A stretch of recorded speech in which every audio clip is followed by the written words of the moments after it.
see from Memorial. If it wasn't for their daily hard work, really in the front lines of this crisis, we wouldn't have the bandwidth at Memorial to partner with the state in this endeavor. So I just want to introduce a few people. We've got Dr. Ari Sorelli. He's our Chief of Critical Care Medicine for the healthcare system. We have Denise Reynolds, who she is the Chief Nursing Officer at Memorial Hospital West, right across the road. Jennifer Goldman is the Medical Director for Memorial Primary Care Centers, and she's going to be integral to operations here in the testing center when it gets up and running. We have Dr. Paula Eckert. She is the Chief of Infectious Disease Medicine for the healthcare system. Paula has been working tirelessly, fielding phone calls, evaluating patients, making key clinical decisions on a daily basis. Rachel Garan is a new member to our team. She's the Director of Epidemiology and Infection Control with the healthcare system, again, working very closely with the rest of us on educating the public, educating our staff, training all of us to meet these challenges. I don't think that is the Memorial Group. I want to personally thank Dr. DeSantis. I'm going to give him an honorary medical degree. No. Don't worry, you're safe coming here. I'm not going to have anything to do.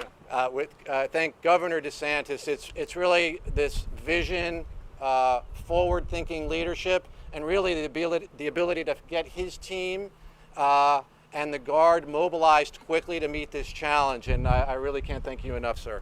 Great. Well, thanks so much. I really appreciate everybody at Memorial for all they're doing. We in the state of Florida, the most recent snapshot states up to 390 cases of positive COVID-19. 98 of those are in Broward County and 86 of those are in Miami-Dade. And so that's almost half of the total cases in Florida are in Broward and Dade, and obviously Broward disproportionately to Dade, has more given the differences in population. So I told Jared, as soon as all this stuff with the testing, when we were trying to figure out, are we getting the kits sent or not, I was like, look, we just got to do this ourselves. So he went out and procured 2,500 test kits on the private market. Those have been distributed across the state to hospitals, private labs, and the state county department of health offices. But as I found out on this, the test kit's not enough. You need to have enough swabs. You need to have enough positive, negative controls. If you run your own lab, you got to have enough of the reagent. And so through his efforts and persistence, we have test kits here for the hospital. We have 4,000 collection swabs to start right here.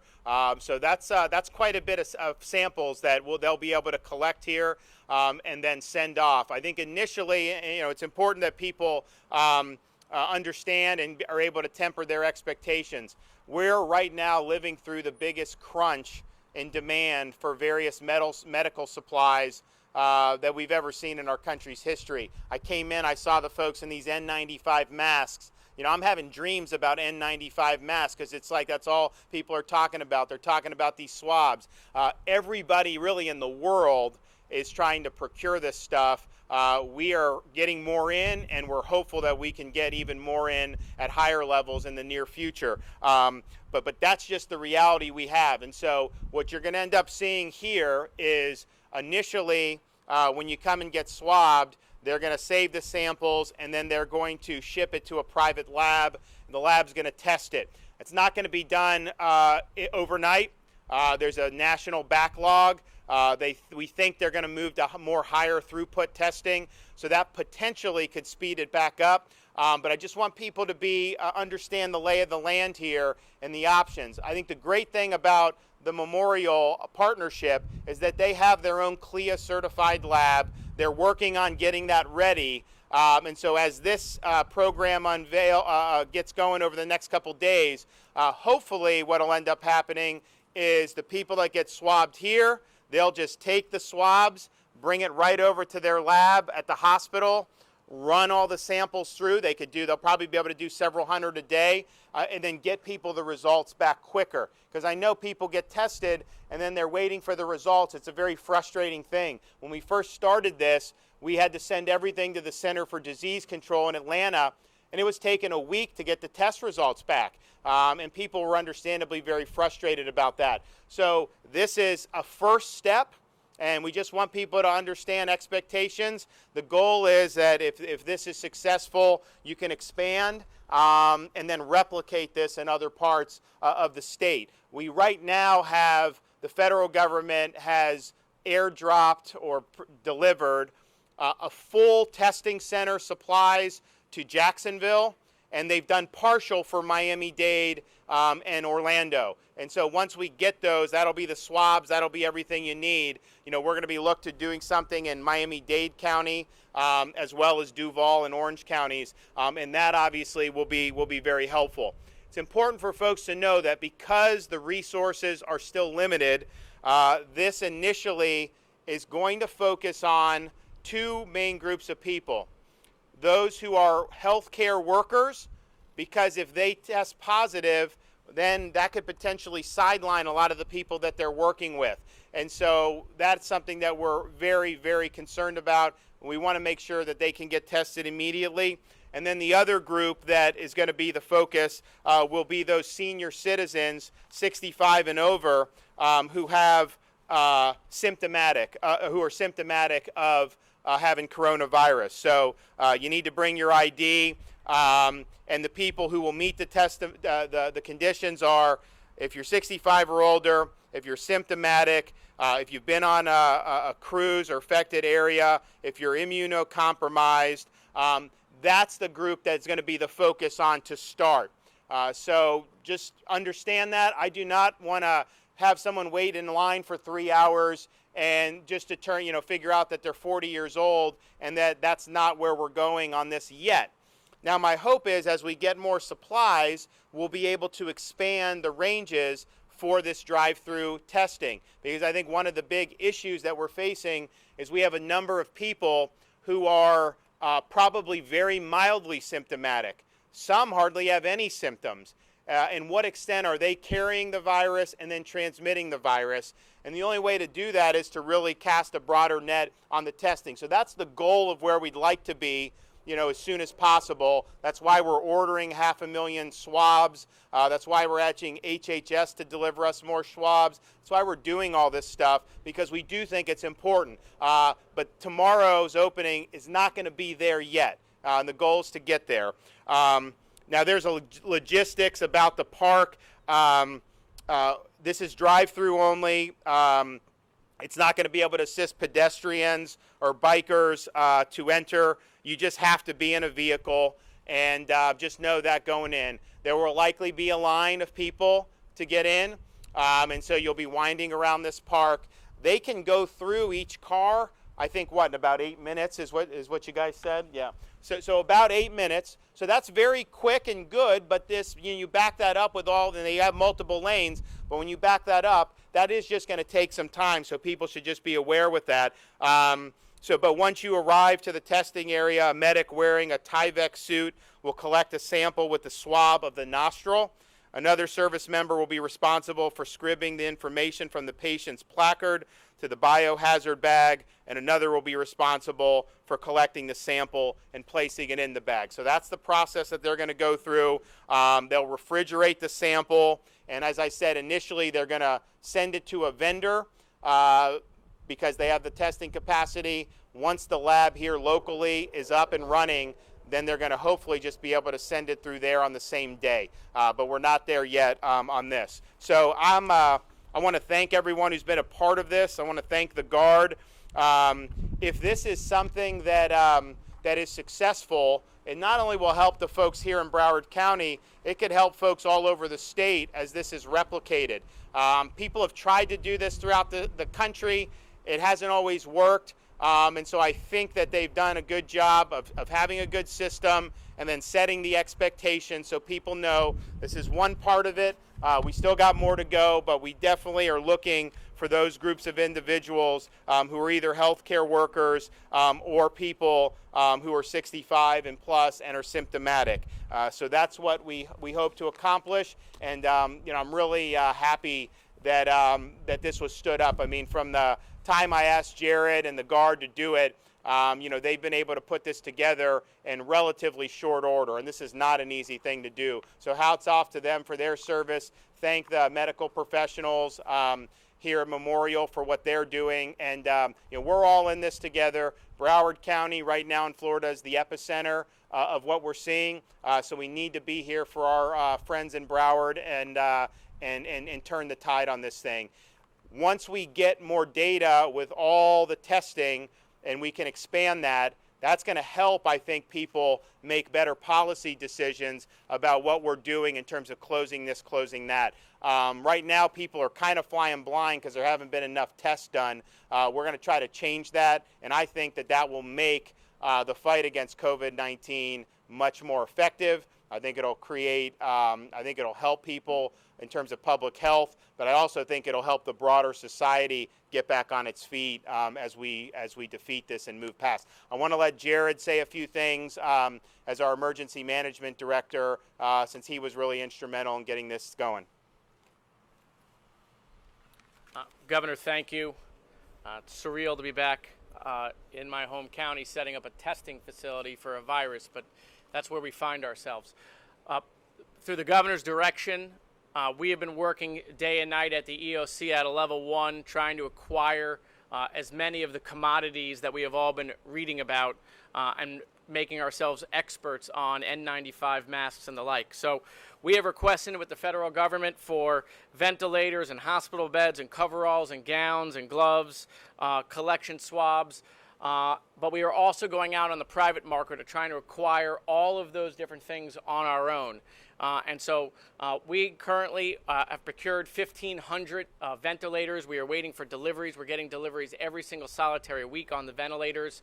We have 4 250-person mobile field hospitals. One of them actually is being set up right here in Broward County right now, and that'll be open if it becomes necessary. One other one is being moved near the villages, and the other 2 are pre-positioned in Orlando, waiting for possible deployment. We're examining all sorts of different ways to expand bed capacity here in the state. And so I know the president, the vice president, we're talking about surgical centers and using their capacity since they have ventilators. But we are also looking at using our ports potentially at bringing in certain sort of ships to expand bed capacity if that becomes necessary. So there is no option that is off the table. A way emergency management works is you're not just thinking about today, you're thinking about 2 weeks from now, 30 days from now, 45 days from now. And so we're going to work really hard to make sure that we can get these other testing sites up and running. I want to talk to younger people who are out there, who even, whether things are open or closed, you don't have to go out. You can be a hero to the person next to you by social distancing. You don't know if they have an underlying medical condition. Stay away from seniors. Social distance. You can do those things.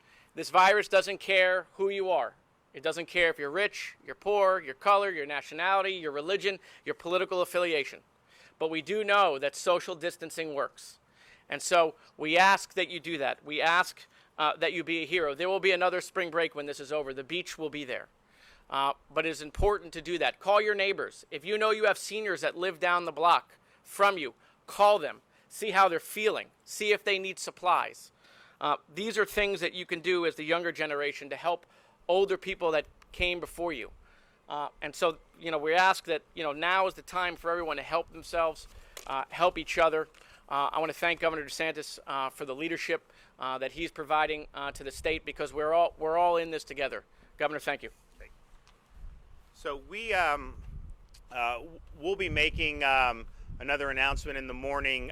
We've been consulting with the local folks here in Broward, as well as in Palm Beach County. If you look at that most recent guidance that was put out by the President's task force on Monday, it had a number of things in terms of social distancing, some of these other recommendations. If you look at the very bottom in the very fine print, It said that there were certain actions that communities should take when there's community spread. And so the county has been working with us on identifying kind of those actions in terms of additional closures, like gyms and things like that.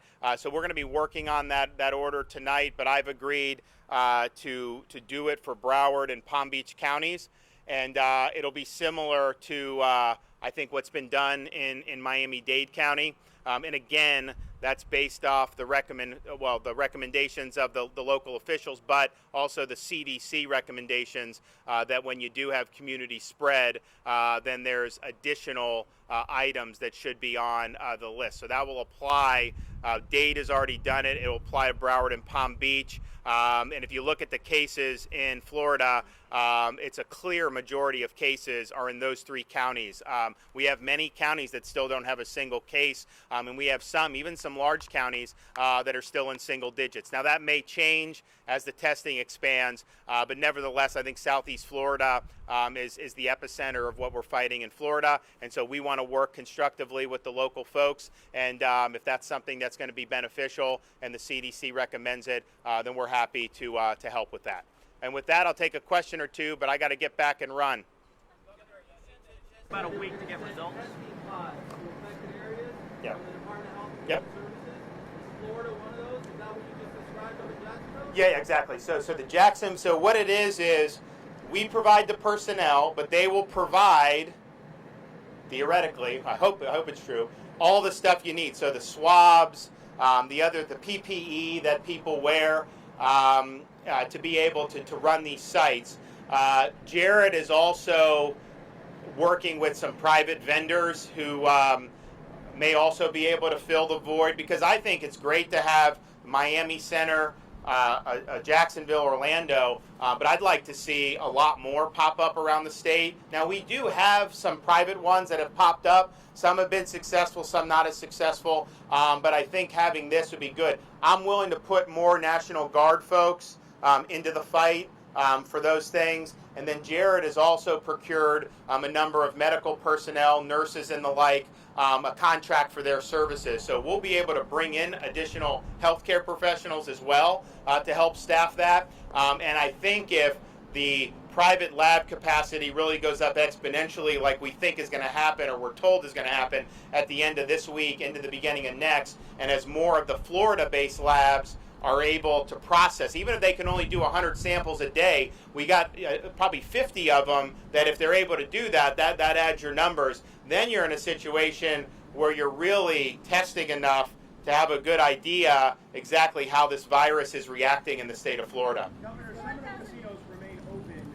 We get a lot of phone calls from workers who are non-tribal.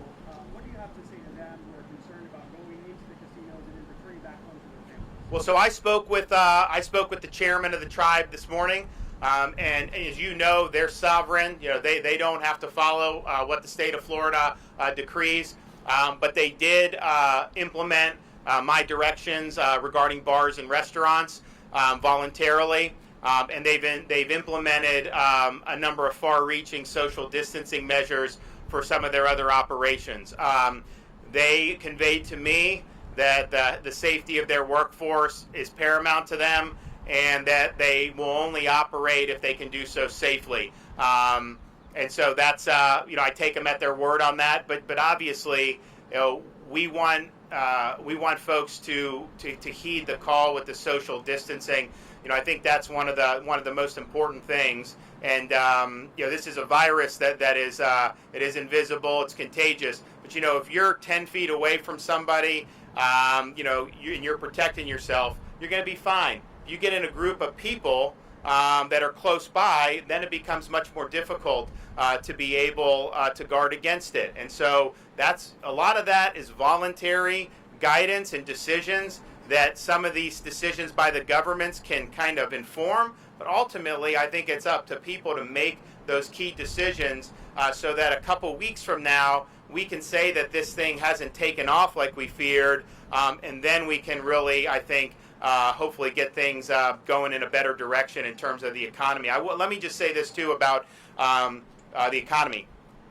we were in a situation in this state. In fact, the unemployment numbers that hit my desk on Monday, now they didn't reflect the fallout from the previous week with the virus, but the unemployment numbers in Florida were 2.8%. The state was rocking and rolling. We had a lot of people doing very well, a lot of people wanting to come down here, partially because it's a great state, but partially because there was economic opportunity. This virus has been really an external shock on the economy. There's going to be a lot of our friends and neighbors who, through no fault of their own, maybe they get furloughed, maybe they get completely let go, and they're going to need some assistance, particularly some of our lower wage workers who work paycheck to paycheck. So what I'm doing, one, we're going to turn on and seek whatever types of financial assistance we can for displaced workers, and we are also turning on as much aid to small businesses as possible. You know, some of these small businesses were doing well, but if you just totally take everything away from them, they don't have unlimited cash on hand. And so that crunch happens very quickly.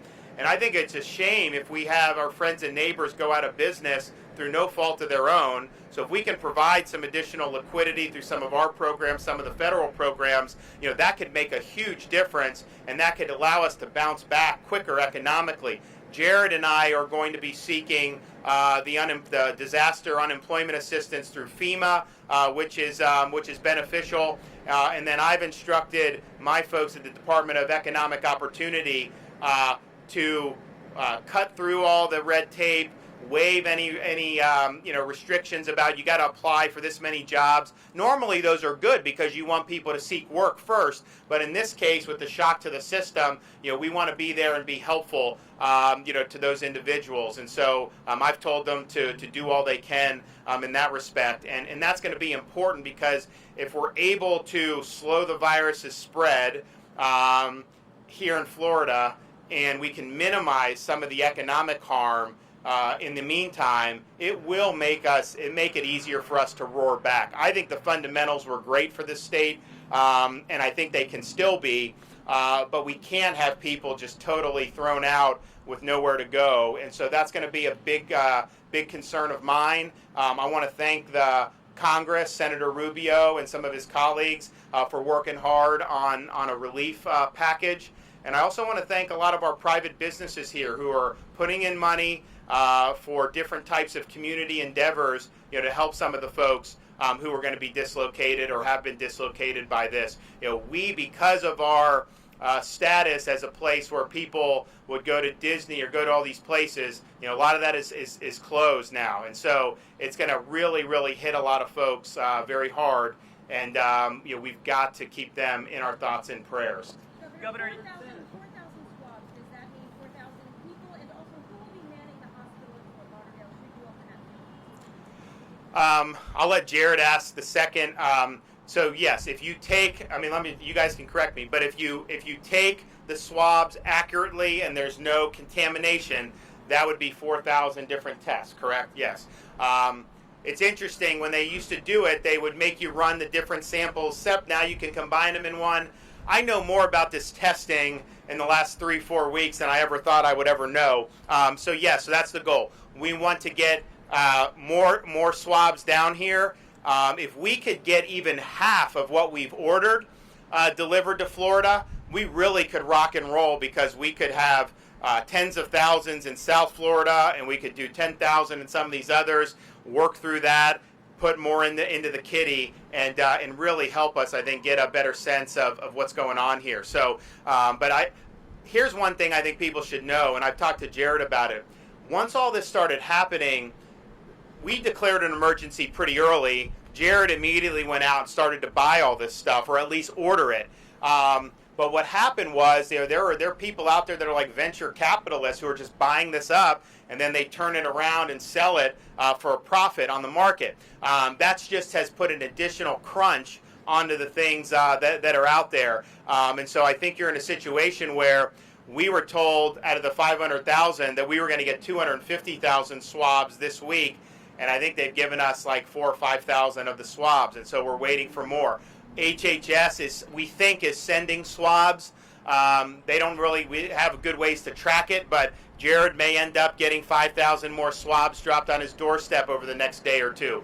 So that's going to be an ongoing thing. We anticipate that we will at least get them in dribs and drabs, but if we could get a real big shipment in, that would really help us be able to not only turn it up here in Broward, we could do Dade, Palm Beach County, but then get some of these other areas around the state. And I think that what we ideally would like to do, if we could really have the supplies that you need, is start to do some sentinel screening, surveillance type testing like they do with the flu, where they're seeing how prevalent it is in the population. If we could do that with some of the younger folks who are under 50, who tend not to get hospitalized on this, that will give us a better sense of who actually is out there carrying this, because we don't really, I think, have a good sense of that right now. But that is definitely information we need, and that would very much inform how you're going about doing all these things. I can take one more, and then I got to get back on the road. Governor, why are these testing sites in every county and counties as far as little beaches to shut down? Why not just shut down all the beaches? Because we're seeing these spring breakers go into other counties that don't have... Well, not under my order. So we did an order, no gatherings on beaches, 10 or more. So what you've seen now is a lot of the sheriff's departments have instituted protocols. I had the Broward sheriff, he had his deputies on ATVs. They had a boat going down the coast, and they're telling people you got to disperse. Cocoa Beach, major spring break destination, went down 70% since my order. And so I think that's a more prudent approach to do social distancing. I just spoke to the U.S. Surgeon General about it, and here's the thing. They want you to social distance, of course, but they actually encourage people to get fresh air. They just don't want you congregating in big groups. And so if you have a Floridian that goes walks their dogs like a married couple on the beach, as long as you're not within 6 feet of each other, they view that, and that's a healthy thing. And so I think it's important to allow that, if the local communities want to do it, to be able to do it. We're also in a situation where we have counties who have no community spread. We have some counties that don't have a single positive test yet. And so I don't want to be in a situation where we're diverting people unwittingly into activities that are going to be more dangerous for passing the virus. But I've stood by every local community, Miami Beach, Fort Lauderdale, we're backing them. Mayor Jimenez just did it. That's great if that's good for them. But I also think we're going to be in a situation where if people are able to go out and be spaced out, so these are not spring break. These are our neighbors who may need to go out there, clear their head, because a lot of people are on edge right now. And this is going to be obviously a physical challenge with the virus, but I think it's really weighing on a lot of people. And I want the localities to have an outlet available if they think that makes sense. But since I issued my directive, anybody who's put that in place, spring break's done. Any place to go for bars and all this, done. They don't have a place to go. But I would also say what we're finding is when we did the universities and we extended their time away for 2 weeks, we were thinking, don't come back yet. Instead, they all went back and they were drinking in the bars every night. So then we shut the bars down. Well, guess what they did then? They went to the fraternity houses and doing that. And so there's certain things we can do, but I think as Jared said, some of the folks just need to be responsible and heed the advice that people are doing. But that's part of the thing. So with the order tomorrow, Palm Beach and Broward have asked that the beaches be included in that, so we're going to do it. The rest are required to do social distancing, and I can tell you that has been effective where it has been implemented. So we're going to ask the sheriff of Broward to put out the best practices for the communities on that. And then this way they can figure out and monitor how things are going, and they can make decisions if they want to be more stringent. Of course you can be more stringent. But I think when people put out some of these pictures that were at the beginning of the weekend when CDC's guidance said 250 people is fine, time changed radically in 72 hours. And so we've responded. A lot of local communities have responded. And so I think that's a prudent approach. And it also recognizes that our state is vast, it's very diverse, I mean, I can go from Pensacola to St. Louis in about the same time I could drive from Pensacola to Miami. I mean, that's just the reality of what we're dealing with here. But we will absolutely work with the locals to effectuate policy that they think makes sense, and we're going to do that tomorrow when we issue the order with the Broward and Palm Beach communities, and we're happy to work with them. And as part of that order, I think what I want to do is also delegate the local administrators the authority to tailor that as circumstances change. Because I think this is a very dynamic situation. I think that we get new information every day. This testing could give us new vital information that we need, and I think they want to have the freedom to be able, to have the policies in place that are going to make the most sense. But you're going to see some fatigue on this mitigation, in 10 days, 2 weeks. I mean, you can mark my words on that. So I think our policies tried to be, let's do the social distancing in ways that will effectively halt the spread of the virus, but are also sustainable if this ends up going, many weeks and many months. I hope it doesn't, but I think we got to prepare for that. Thanks, everybody. Oh, yeah.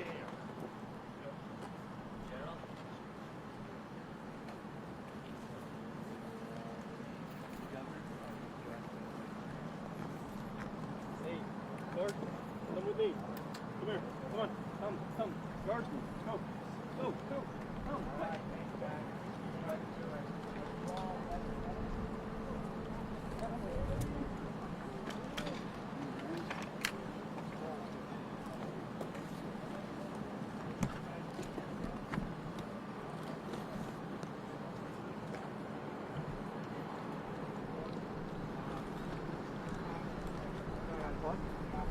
Taking it? They're not hot, guys.